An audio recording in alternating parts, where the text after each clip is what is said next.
first off, good to see you. Cheers. Cheers. Solid can crack. It's because it's been a great day. We're both in it's like been really a great day. mood. Yeah, no, it's been a very great day. Football is coming. We have like real life, like Bleacher Report content coming. Like, holy shit! Like next week, like we have college football content. We have things to do. It is preview season.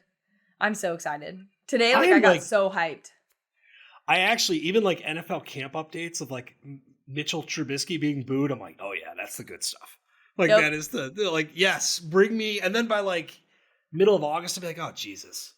That and like injuries. The injury part is always like the emotionally wearing. But right now, I will take whatever content football wise, college, NFL. Talk to a like major college football program today. They start next week, next Wednesday. It's like, buddy, it's go time. It's happening, like, buddy. It's the month of football. Season. Now, I need to. You do not watch Better Call Saul, though. I do not. Okay, and I have not watched a certain documentary on Netflix. Yeah, Drive to Survive. So which I know. Let's not talk about the races past I know. weekend. Okay, it's fine. I'm sure we will at the end. But so Better Call Saul. I don't want to do like the whole. I don't know if anything I'm saying. Everyone's so worried about spoilers.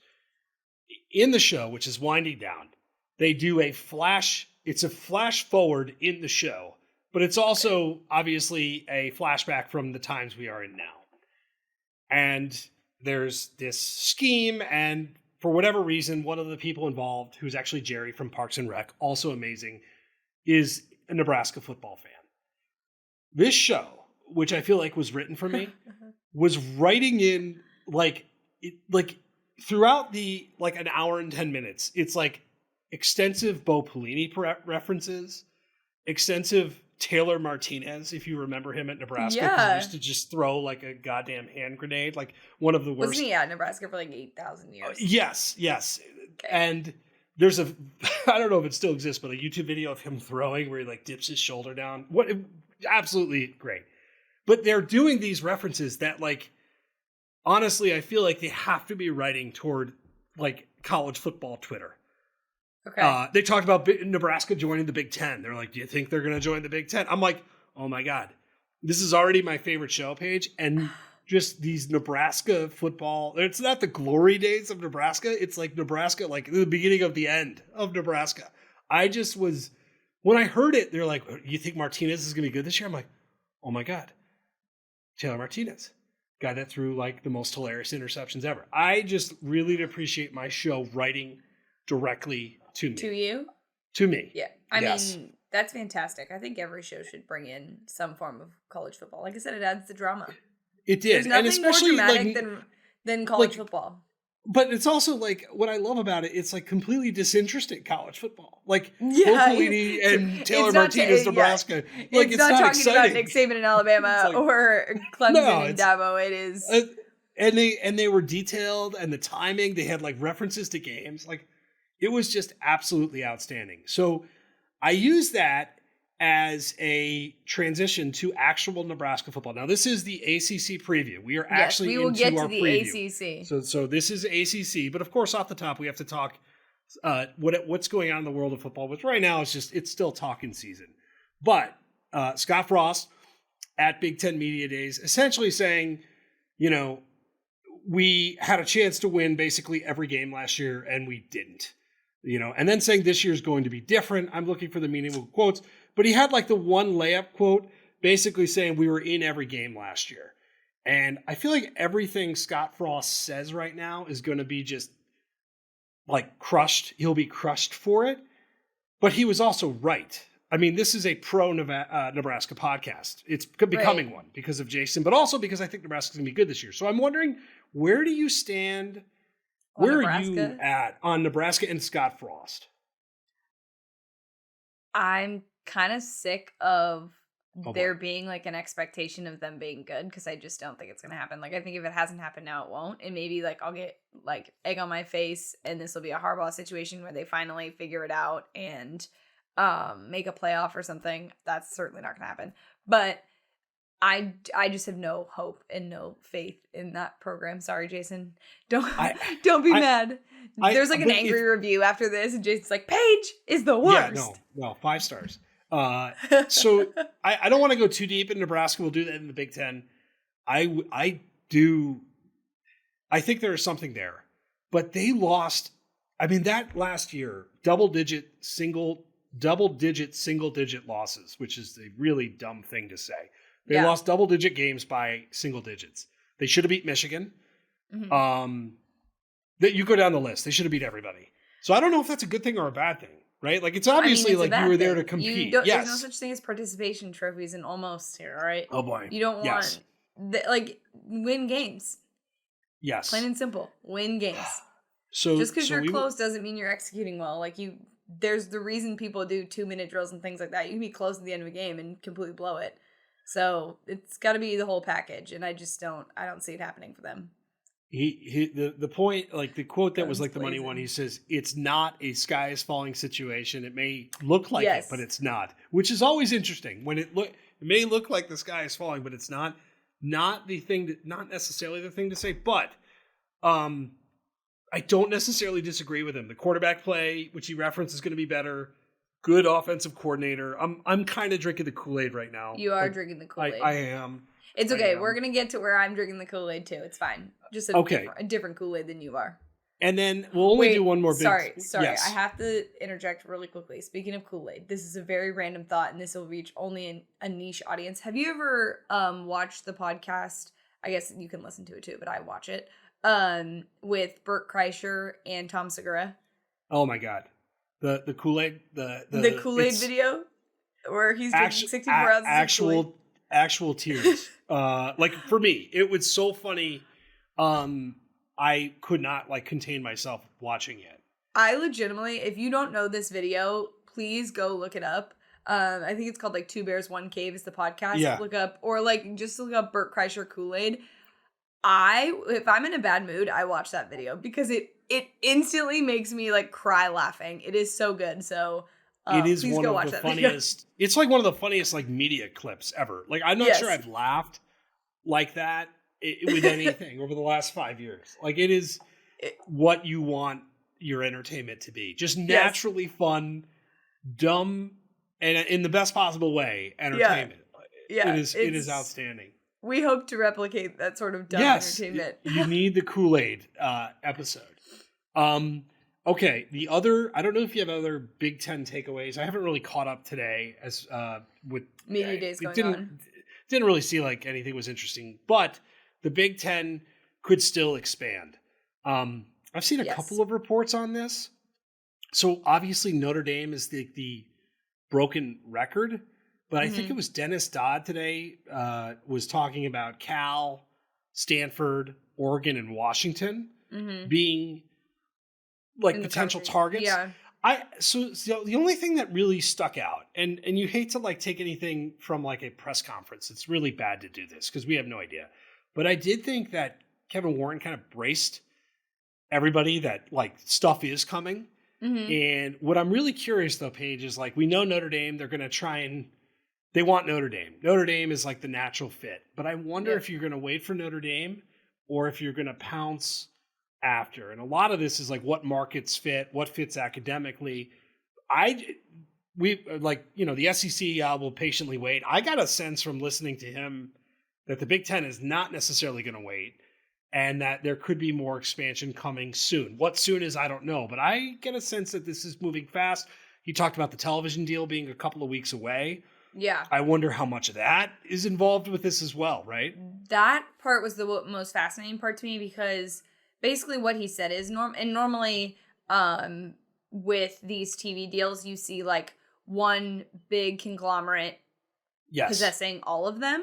And it sort of made it seem yes, Fox is going to be their main partner, but it sounds like there's going to be other people involved, whether it be Apple or some sort of streaming service, because he really focused in on making things different than before and sort of being ahead of the curve when it comes to TV deals. And I think partially that was his pitch to the people that were listening to him talk about this. hey, we're going to be ahead of the curve on TV deals and things like that. Because as we know, the SEC, ESPN tied very closely to all of those things. Disney, they have a streaming platform, all of that stuff. So for the Big Ten, the idea of getting a package together that could be used on multiple platforms is very interesting. So I think one, it was a little bit of a pitch to those who could be possibly approached about joining the Big Ten. But yeah, this sounds very much so like it's going to happen within like the next couple of weeks. That's the vibe that I got from it.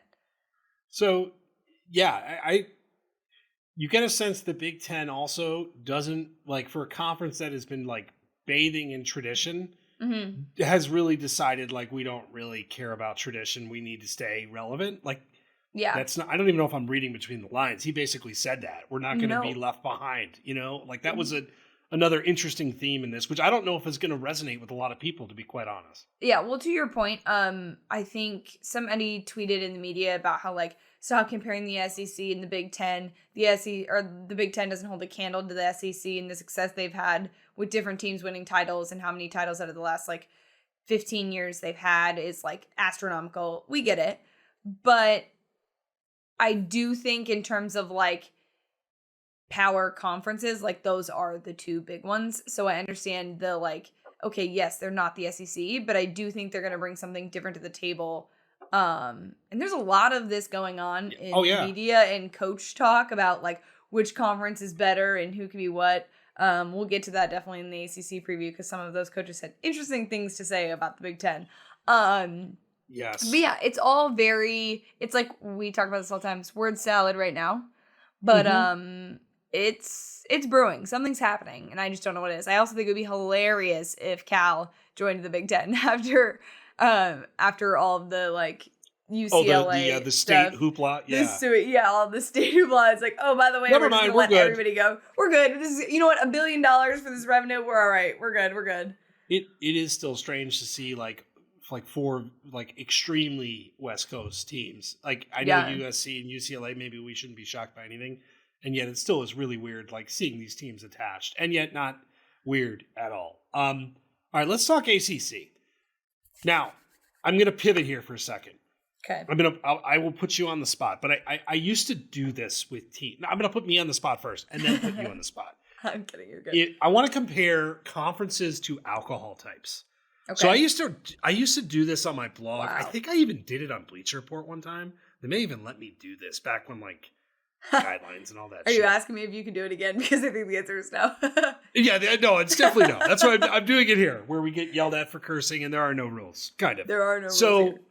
So I'm thinking of an alcohol. I want to compare all the conferences to alcohol because the Power Five. The Power Five. So we preview a conference, and I want to dedicate some time to it being alcohol. So the problem with the ACC as a whole is like, I think I'm going to go with a White Claw. All right. This is where I'm going with White Claw. Now this is my take. Okay. People may have strong White Claw takes like, oh no, the SEC is my White Claw. It's fine. It's fine. It is a perfectly average drink that in the right setting could be good. I don't want to drink a lot of them. If I drink a lot of them, it's not going to be great. Yeah. For me, I'm not going to feel well. It's just there's not a lot of, but yet in the right setting, this drink I can tolerate. I like some of the flavors. I love that. If I'm going to do seltzers, I've graduated to other seltzers. I'm not using some of the other seltzers that I like better. This is the last seltzer I'm going to do, by the way. I can't just go through the seltzer conferences, although that's kind of interesting. So the problem with the ACC, and it's been the conversation with like realignment, is it's just a fine conference. And to me, that's my White Claw. I don't know if you have alcohol takes or ACC takes. I will take either of them right now. No, I think I can do all of them. As you were talking, I think I got all of them. So I will agree. I think ACC is a seltzer. I think that's a safe, you can just say in general, that's a seltzer pick. SEC, I'm going to go bourbon because. No, you got to save this. No, don't do them all right now. No, why? I wouldn't do them all right now. No, I'm going to forget. I haven't prepared that either. I could save mine for the individual ones. We'll save them. You want to save them for individual previews? Yes. Okay. So when we do the I gave SEC, away my SEC one, which is very solid. Yeah, it is. I already know my Pac-12 one too. These are great. Okay. So ACC, I think Seltzer's a solid choice. Like it's in the right setting, it's an excellent choice. But in certain settings, like no thanks. I don't really seek out seltzers, right? Personally, they're presented to me, and I'm like, okay, like that's great. I would say like pool party season or like on a boat or things like that. Like it's good, like you said, in certain settings. But like not all. It's not something I'm like actively drinking. Like if someone was like, "Paige, what's your favorite drink?" Like, it's not gonna be a seltzer. Sometimes you're served a Clemson, and sometimes you're served Florida State, circa 2019 to forward, and that's not a great thing. So but I'm wondering how all that, because we've kind of given a lot of the other conferences shit about not making the playoffs. Clemson has done a lot of the heavy lifting, has done all of the heavy lifting for the ACC's prominence in the last couple of, a long time. It's not even the last couple at this point. So I'm just genuinely curious as we like just talk about it, like where are we with this conference and what do you think we'll see? And really, Paige, for me, it does start, I guess, with Clemson is the obvious spot is like the offense was so bad last year with our guy DJ, who we like a lot, but it was bad. What are your expectations of the offense and Clemson as a whole? I would say, and they're also bringing in a new offensive coordinator. And I think, he's not new to Clemson, but he's new to that role. And I saw that he had said that he sort of was trying to start all over and like scrap everything and just have it be fresh for this offense. I will say DJ's mentality is probably going to be the biggest factor in what happens, meaning I think this offense could be good with their backup if DJ's not mentally in a place to handle it. I think we saw him play really well when he came in for Trevor Lawrence because there was zero pressure. There was no pressure on him and he could do his thing. And then when there was pressure, it sort of didn't really work out. And I think the biggest thing is like, if your offense is going to run the ball and you're going to rely heavily on that, you need your quarterback to be an accurate quarterback, great decision maker, all of those things when it's time to throw the ball. And DJ is not necessarily shown that he can do that. And so I'm a little nervous on that front, but I don't think they're going to be as bad as they were last year. I think if it does take a little bit for DJ to get in the right spot, then they have another quarterback that's perfectly ready to play. DJ is 50-1 to win the Heisman. And that's kind of interesting considering he was 6-1, 3-1 last year. The part though that's more interesting to me is Cade Klubnik, the freshman that we're talking about, is 60-1. So when you have two quarterbacks, he's really good. But it also tells me that they really do if both of those guys being sort of equal. That says a lot. I don't know what. Again, we did a profile on DJ. Got to know him. Throws hard. He came in, looked great against Notre Dame, Georgia Tech. Had that shooting star. Just was amazing. And then last year, some of the throws, throwing out, overthrowing guys by 10 to 15 feet, crazy. His numbers. I have to look up his numbers from last year because they are startlingly bad. I don't know what happened to him. I know the wide receivers have undergone a change. They have a really good running back, which is going to help whoever in Shipley. I really like him. But I was kind of floored. Now, the other part of this too, Paige, they were really injured. They had terrible injuries. The defense is going to be, it might be one of the best. It might be the best in the country. It'll be one of the best. And I'm curious what they can do there. So here are DJ's numbers last year. 2,200 yards passing. Yuck. 9 touchdowns. 10 interceptions, 4 rushing touchdowns. You have quarterbacks in this conference that did that in a game and a half last year. That ain't great. No. So I don't know what to do with Clemson, and yet they should probably still win the majority of their games, right? That's what they should do. So it's a really tough team for me. Yeah, it's hard to know because I don't think any of us expected for them to take that hit and like sort of be down. And like Dabo said this week or last week, whatever week it was that he was doing media days, like, well, they're gonna kick you when you're down, and when you're losing, it's this, and when you're not that great, they're this. And it's like, okay, don't play the oh woe's me card when like that was a bad season for Clemson standards. For Clemson standards, they still went 10-3, and they lost to Georgia. They were in some close games. Like by the end, they actually the offense still was not great, but it was a lot better. It just felt horrible at first. So where did we have Clemson ranked in our top, whatever the hell it is? 14. I had them at 6. I think we're kind to them. You had them at 4. Yeah. Because I still think like if DJ lives up to his full potential, but I also have liked what I've seen the reports on Klubnik. So I think that like, yeah, if they don't have DJ, they got somebody else up. Their schedule is also at Georgia Tech, Furman, Louisiana Tech, at Wake, NC State. Those are interesting. Boston College, Florida State, Syracuse, at Notre Dame, Louisville, Miami, South Carolina.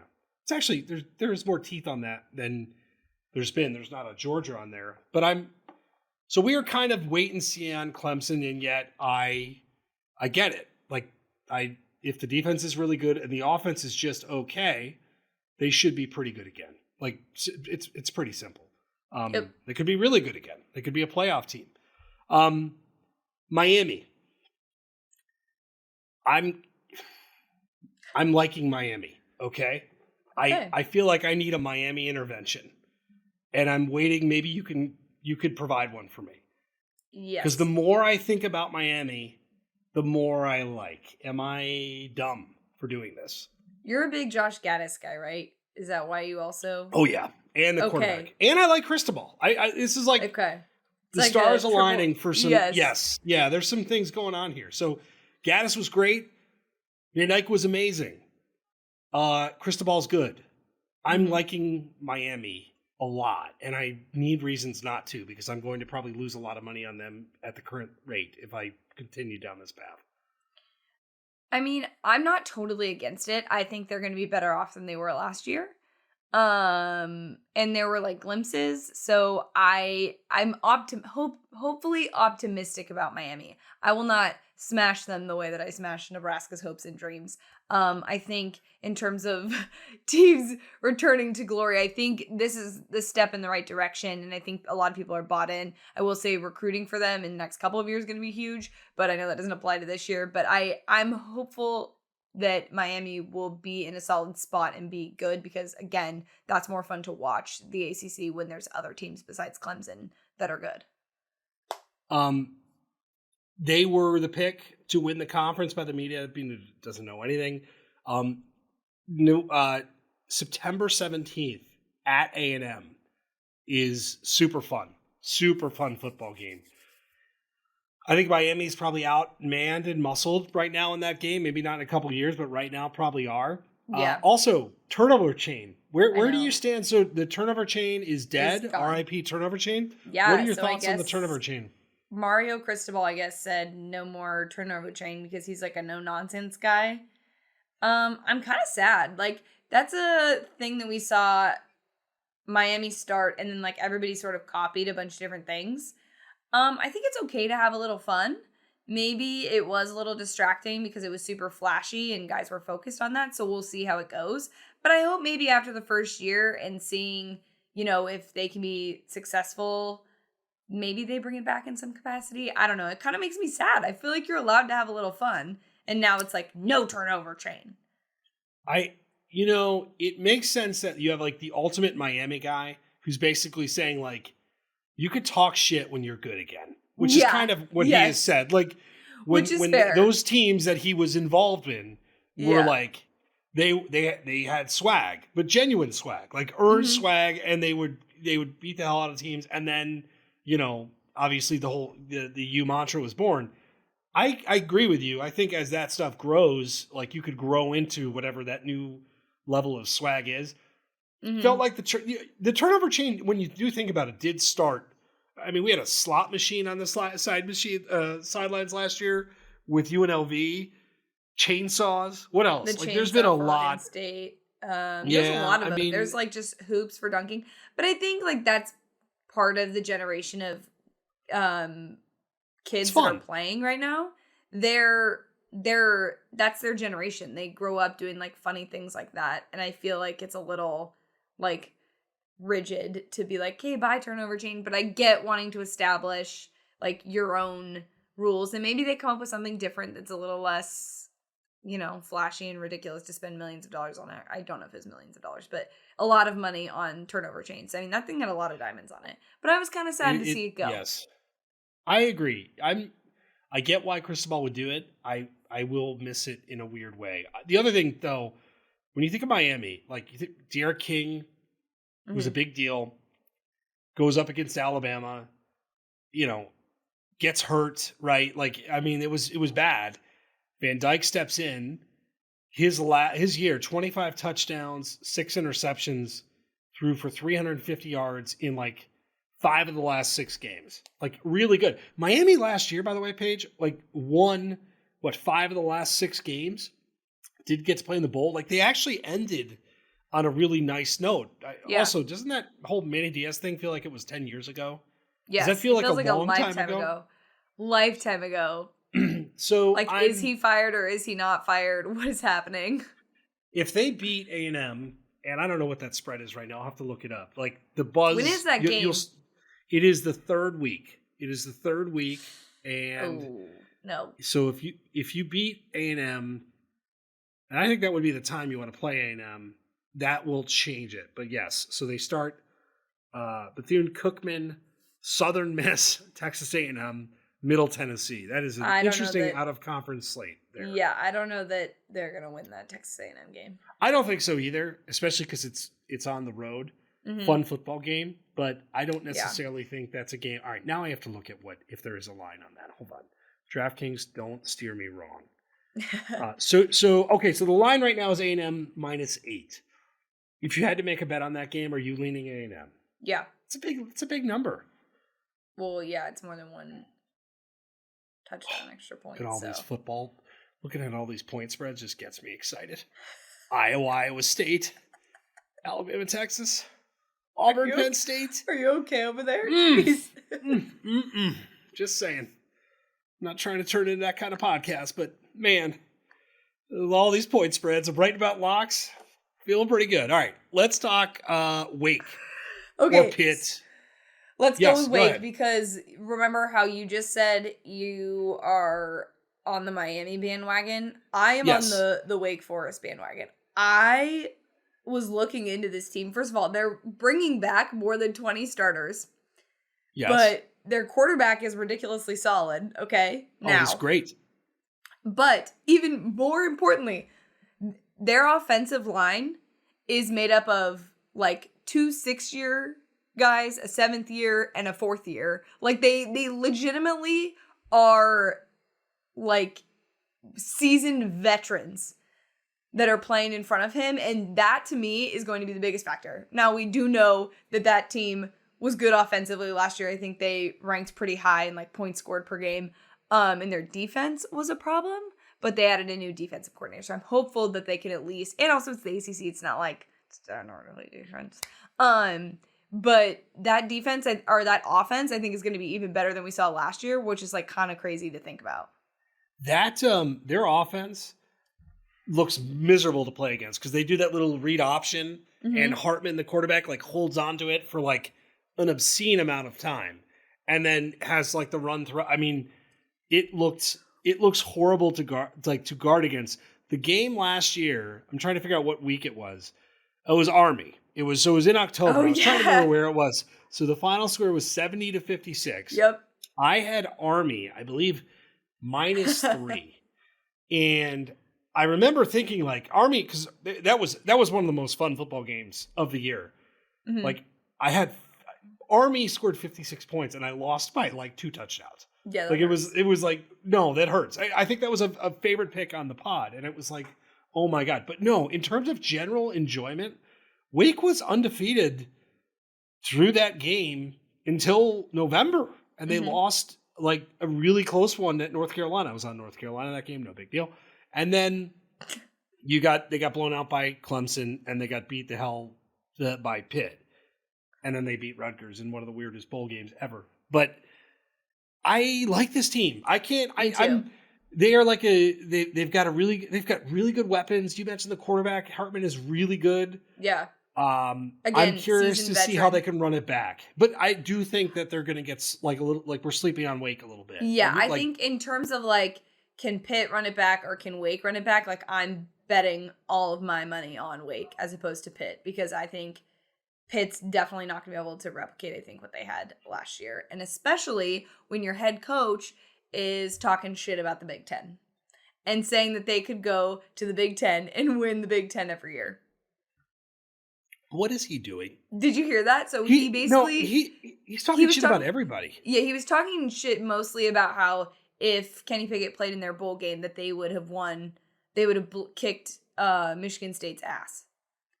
And then he was like, bring us into the Big Ten. I don't disagree with him. But No. But like, then to say, bring us into the Big Ten and we'll win that conference every year. His record, by the way, he's lost 6 of 7 games versus the Big Ten. Well, you can't be going in with that saying you're going to win the Big Ten when you've lost against them so many times. Sir, that's not how it works. And he threw Whipple under the bus, since this is like an ACC Nebraska pod, like how they only threw the ball last year. They won 11 games. Like, it was a historically great season for Pitt. The interesting thing about them, because I don't think they'll be able to replicate it, I do think the defense will be good, is Slovis at quarterback. I am really curious to see what happens here, because I think he's really talented. In spurts, he's looked really good, but what does that translate to? And oh, by the way, they lost the Biletnikoff winner at wide receiver too. Like, that's not great when you lose, and he was pissed about that. In fact, Narduzzi's just been pissed off the entire offseason. Like, he's just mad at everybody. He's yelling at everybody and just saying things that are so ridiculous. Can you imagine Pitt playing against Ohio State? Like, now I want Ohio State to schedule that. I actually would like to see that very much. I would die laughing watching that. That'd be so funny. It's also just funny that, like, we just started just shitting on Pitt, like, for no it wasn't just Pitt in general. I just meant that, like, you can't be like, they were good last year. No, they were good for a year. Don't get too excited. Like, he makes it very easy. Okay, NC State. Yes. This is a team that I have really rode the offseason roller coaster. Like, now, what I mean by that, when the offseason starts, we do content, we look, and we're like, I was all in NC State. Like, I'm like, let's go. Leary, Heisman. And I'm kind of like, I'm still kind of there. But I'm also now I'm a little gun shy. Do you want to know what it is? It's because everybody else started talking about how good they're going to be. That's exactly what it is. I hate the fact that we all were like, oh, wow, NC State. We all paid attention, saw that we read between the lines of what was coming back, all of the things. And we were like, oh, this is so exciting. And then we're like, wait a minute. Now everyone thinks I don't know. Maybe I should go back to the safe choice of Clemson. Well, this is it. So last year they lose to Mississippi. They got beat 24-10 at Mississippi State. Weird game, weird loss. They beat Clemson, double overtime. They lose to Miami, 31-30. I bet Miami that game. I'm betting on the ACC a lot. Maybe they're not my White Claw anymore, because I realize I'm betting on a lot of ACC games. I feel like that's okay, though, to be... Like, I feel like White Claws make you do, like, kind of ridiculous things. Dumb bet on ACC thing. And then they lose to Wake, 45-42. So they lost 2 games after week 2 by 4 combined points. And they return a lot, although they do lose arguably the best tackle in football. But Leary is good. Like, Leary is really good. So I've kind of like somewhere in between. Like, what did we have them ranked? I think I had them ranked pretty high. So did I. Let me see. I've got it. Okay, so I had them ranked 10th. We both had them ranked 10th. Okay. I still feel like that's a safe place. A safe place. Like, I wouldn't really change that right now. So where do you stand? on the NC State, because this is the team of the offseason, I think. Yes. Like, this is going to be that buzz team. I'm like half on, half off. I'm my 1 foot's still in, but I'm like not sure I'll be ready to pull the trigger so quick to be off that bandwagon if I look, you know what I mean? Like, I'm very much like, all right, here. Yeah, you have thank you. a very short leash for NC State and me. Like, we're gonna. I also started drinking the Wake Forest Kool-Aid, so it's starting to come to me, you know? So their schedule is interesting. They play East Carolina at East Carolina, which just feels weird. That team's getting better. It's another team I bet way too much money on. They play Texas Tech. They play UConn, gross. And then they play at Clemson on October 1st, which is one of like the most, I think it's like a really intriguing game. Like, I think that's going to like be a very interesting game. Like, it's that's also a still big very game. early in the season. NC State Mm-hmm. at East Carolina, NC State -10 only. That's not a huge. I'm loving looking at all these goddamn point spreads, if I'm being honest still. But that's it's only 10 points. East Carolina's better. So 10 points? Yeah, that's it. Which East Carolina had some flashes last year. So we'll see what they do. But Would you bet East Carolina there? I probably would, but Me every too, time 'cause East 10 Carolina points is is a lot of home, points. I'd probably bet East Carolina. It's not a good. This is not recommended. Don't do what I'm doing. I've lost so much money on East. I need to look at their schedule real quick to figure out which games I lost in East Carolina last year.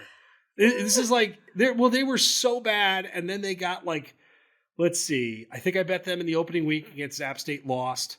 Oh, I bet them against South Carolina week 2, lost. Houston lost that. Yeah, I think I bet them against Cincinnati as well and lost. So there was East Carolina was not good. I think the year. Cincinnati one, I was like, you're not making a smart choice here. Yeah, no, it was bad. Okay. Florida State. What do we do here? What do we do here? Florida State. What do we do Florida here? State. I should have brought a book to read. Yes, that is one of the greatest images of a college football game. Like, what do we do here with Florida State?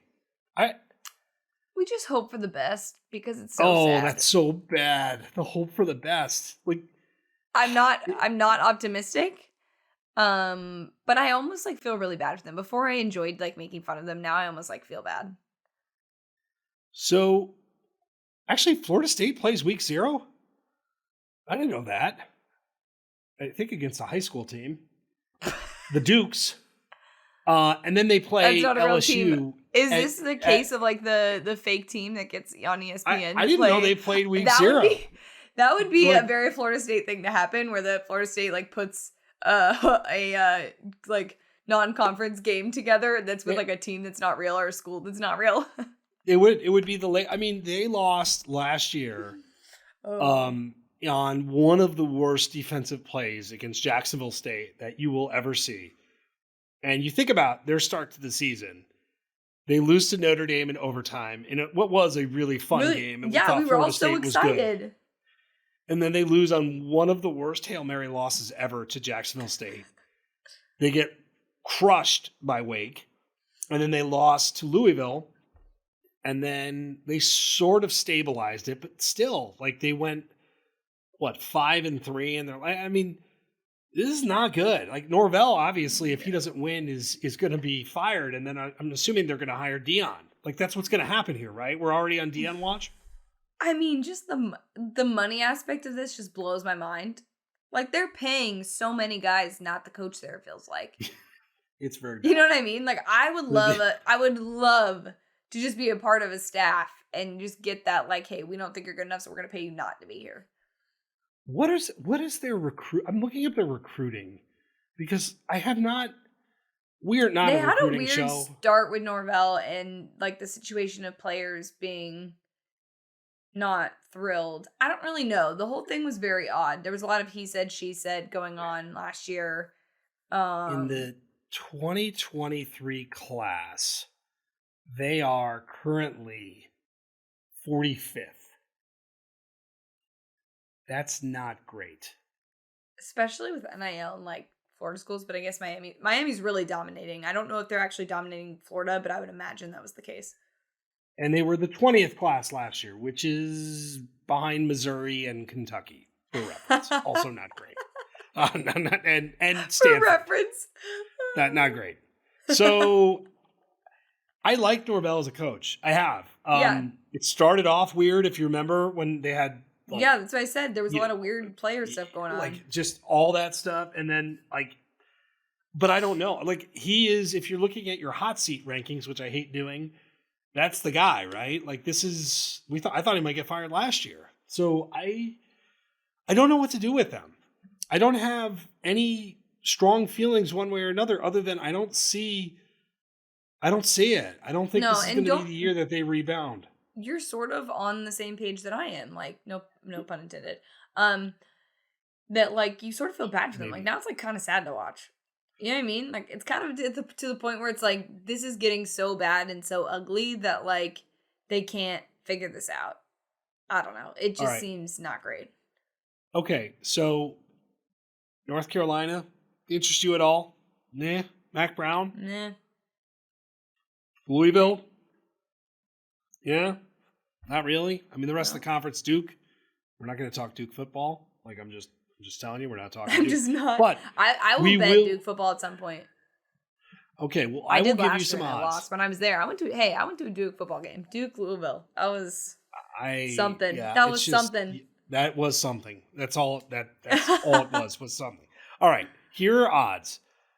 So the Atlantic, we have Clemson minus 240, NC State plus 500, Wake plus 950, Louisville plus 1600. Florida State plus 1,800, Boston College 2,200, Syracuse plus 10,000. Don't do that. And then the Coastal, Miami plus 160, Pitt plus 260. Don't do that. North Carolina plus 400, Virginia plus 600. They're not bad. That's a team that I could actually see doing some stuff. Virginia Tech plus 1,000, Georgia Tech plus 3,500, and then Duke plus 20,000, which is also hilarious. So, what intrigues you there? So I didn't want to go with a chalk pick because I feel like it's early. I feel like you're already coming at me with that. It's early. The chalk. Yeah, you did pick something a little chalk, but I decided to get a little crazy, and again, I'm drinking the Wake Kool-Aid and go with Wake. They can do it. We've seen it. I don't think that is that. I mean, they did it. 950 is a lot. Has questions. Yeah, it is. It's great. That is great value. I agree. That is great value. I think that's more where I'm going. Is like it's not chalk and it's good value. So maybe we're gonna sprinkle. Maybe we sprinkle a little. I don't hate that. And you look at their schedule. They get Clemson at home. They go Vanderbilt, then Liberty back-to-back, which just has nothing to do with the ACC. It's just kind of interesting. They play at NC State, but they close with I don't UNC know, did Syracuse you hear this? too. But Vanderbilt is going to be one of the best programs in the country. I don't know if you heard. Apparently, at some point, the college football program. I am going to run with Miami. I do so now a little bit sheepishly after you basically called me out. But plus 160 to win the Coastal. It's not great, but who's going to beat me there? Like, that's why, like, we just talked about this. Like, there's Pitt at plus 260. Yeah. All the Atlantic's changes. a little bit harder to figure out. Yeah, for sure. Yeah. And then North Carolina, maybe. I mean, they've got some really good players. Virginia, I actually think is decent value at 6-1. Virginia Tech, And then, by the way, the one thing I didn't mention was conference odds, which is kind of, Clemson. So that was to win the divisions. Conference odds, Clemson minus 120, Miami plus 550, which I think is a decent bet. Pitt plus 800, NC State plus 800. Where I'm going with this, Wake Forest plus 1800. That's pretty good. 18-1. My best season-long bet was plus 1200. So what was that? Shout out the Bucks. Nice. I made that but I made that before the playoffs started. So it wasn't a full season, but it was like to win the championship. Oh, that's right. I remember that. That is a good catch. That was big for me. That's my best win by far. That is a good win. Yeah, because that's putting a little on, a lot to go right. I don't know. No, that is a good win. We started this by kind of ripping. I don't know if I'm ripping on by calling the ACC the White Claws of college football. I don't think you are, because I think I think that's the name of the episode, by the way. Like, I know we're always looking for that. Like, the White Claws of college football. Yes. I mean, that just fits. But I guess just to tie a bow, like the other realignment. We talk about Big Ten wanting all these other teams. Mm-hmm. If you're the Big Ten, aren't you way more interested in Miami from an athletic standpoint than you are in Washington? Yes. God, yes. Like, if I'm the SEC, Miami would be a team I would be very intrigued by, too, by the way. That would be a very intriguing addition. So I'm just saying, this is not a scoop. This is just me. What if you get Notre Dame and you have Miami in your conference? And you have USC? Yeah, I mean that is... Oh, I like it. Dude, we just expanded the Big Ten. Yeah, to like 18,000 teams. Like, that is the goal. 18,000 teams. Realignment is going to change all these things. The funny part too is that like the ACC just announced that they are going to like get rid of their divisions or whatever and just have like every year rivalries that stay the same. Yes. Next year, but again, like we don't even know who's going to be in their conference next year because I guarantee you it changes. And by the way, the Pac-12 is doing that this year, right? I forgot completely about it. The ACC, I believe, is next year. I believe the Pac-12 is the Pac-12 this year. I think it is. Hold on. It's going to be the same teams, so it's really not that big. There are no division odds for the Pac-12 on DraftKings, which is kind of like I didn't know it was starting already. Wow. Yes. So the Pac-12 is just saying like we're going to do that on the Pac-12 already. Yeah. So we do need to like this. Peace out. Oh, I'm sorry. I was looking at odds. I'm telling you. Okay. You're really into the odds. These odds and I are having a moment. So what? Okay. I can go. No. It's fine. I'm writing locks of the week and stuff. It's just like it's kind of an emotional, like spiritual thing I have going with gambling on college football. Oh boy. All right. So first off, what conference are we doing next week? Yeah. Do you remember? I wrote it down. Adam, I sent it to you. I know, but this is why. It's not on there. Hold on. Let me look. I've got it on my notes because I keep a handy dandy note. That's fine. And then while you're looking at that, we are now, by the time people listen to this, 1 month from football. Like a legitimate, I guess it's a Saturday. So it's 1 month-ish from week 0. Week 0? I am so excited about this. Oh, you know what? I'm not going to be able to see it because it's in my G-chats. Okay, so we'll preview. I'm guessing it's the Pac-12. If I had to guess, is that like a Pac-12 or Big 12? It'll be either one of those two. Is that a homer decision? No, that was just no. We should talk about the Pac-12 before it gets just. Is it the Pac-12 or Big 12? So here's yes, it is the Pac-12 and then it is the Big 12. Big 12. So, I knew it was that order, and then Big 10, then SEC. That is correct. So if you are keeping track, we are Pac-12, Big 12, Big 10, SEC, and then we're going to kind of macro, big storylines. We have to pick playoffs. The other thing we have to bring back... We'll do top 25. We have to finish our top 25, which is... we're going to rearrange our top 25. I need to rearrange some things. Oh, for sure. Yeah, we started that thing like 5 months ago. So it's... we were like, football, please, and now it's here. I'm so happy. Today I got like ridiculously hyped for the college football season. I think because we had our writers meeting for Bleacher Report.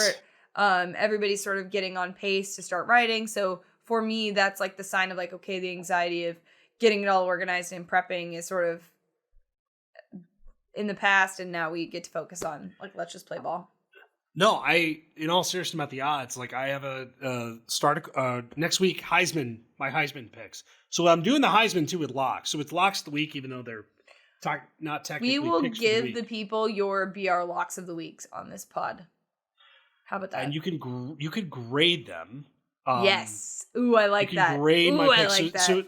So the fun thing, I love this. We did this last year. Like locks of the week during the year is actually, it gets kind of intense because I don't want to lose. And like, I take a great deal of pride in having a respectable record.